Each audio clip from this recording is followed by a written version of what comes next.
18 লাখ কোটি টাকারও বেশি ঋণ রেখে দেশ ছাড়েন শেখ হাসিনা। 2009 সালে আওয়ামী লীগ ক্ষমতায় আসার পর বাংলাদেশ সরকারের ঋণ ছিল মাত্র 2,76,830 কোটি টাকা। বর্তমানে দেশের ঋণের পরিমাণ 18,35,000 কোটি টাকা।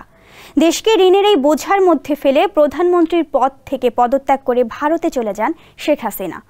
অর্থ মন্ত্রণালয় গণমাধ্যমে এই তথ্য জানায়। এরপর থেকে বিষয়টি নিয়ে সামাজিক যোগাযোগ মাধ্যমে তোলপাড় চলছে। মাহমুদ সোহেল জানাচ্ছেন বিস্তারিত। অর্থ মন্ত্রণালয়ের দেওয়া তথ্যে উঠে এসেছে গত 1.5 দশকে আওয়ামী লীগ সরকারের অস্বাভাবিক ঋণের চিত্র। দেশি বিদেশি উৎস থেকে এসব ঋণ নেওয়া হয়।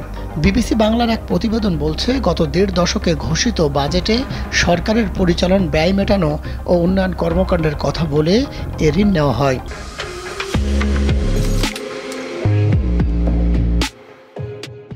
যদিও শেখ হাসিনার বিরুদ্ধে সীমাহীন অনিয়ম দুর্নীতির অভিযোগ করে আসছেন অর্থনীতিবিদরা।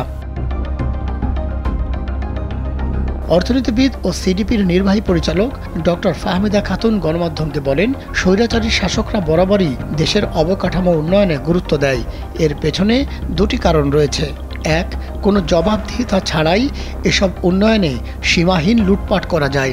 আর দ্বিতীয়টি হলো মানুষকে এসব উন্নয়ন দেখানো যায়। আওয়ামী লীগ আমলের মেগা প্রজেক্টগুলো দেখলেই দুর্নীতির এই চিত্র স্পষ্ট হবে।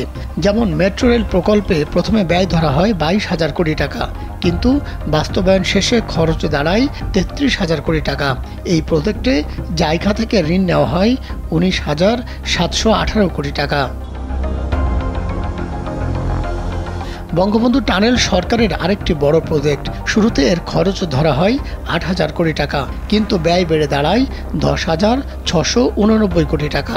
চীন থেকে এই কাজের ঋণ নেওয়া হয় 6,070 কোটি টাকা। তাছাড়া ব্যাংক লুটের ইতিহাস গড়েছে বিগত আওয়ামী লীগ সরকার। এমন অভিযোগ এসেছে সোমবার রাজধানীর ধানমন্ডিতে সিডিপির এক সংবাদ সম্মেলন থেকে। সংস্থাটির নির্বাহী পরিচালক ফাহমিদা খাতুন কিছু ব্যাংককে ক্লিনিক্যালি ডেড ঘোষণা করেন। সেই ব্যাংকগুলোকে মরতে দেওয়ারও সুপারিশ করেন তিনি। ডক্টর ফাহমিদা খাতুন গণমাধ্যমকে আরও বলেন, গত 1.5 দশকে দেশের কী পরিমাণ অর্থ পাচার হয়েছে সেটির পরিমাণ এখনই নির্ণয় করা সম্ভব নয়, কারণ দেশের কোনো পরিসংখ্যানই ঠিক নেই। গত কয়েক বছর ধরে সরকার ক্রমাগতভাবে তথ্য গোপন করছে। অর্থনীতির ক্ষতির পরিমাণ জানার জন্য একটি শক্তিশালী কমিশন গঠনের পরামর্শ দেওয়া হয়েছে সিপিডির পক্ষ থেকে। মাহমুদ সোহেল, কালবেলা।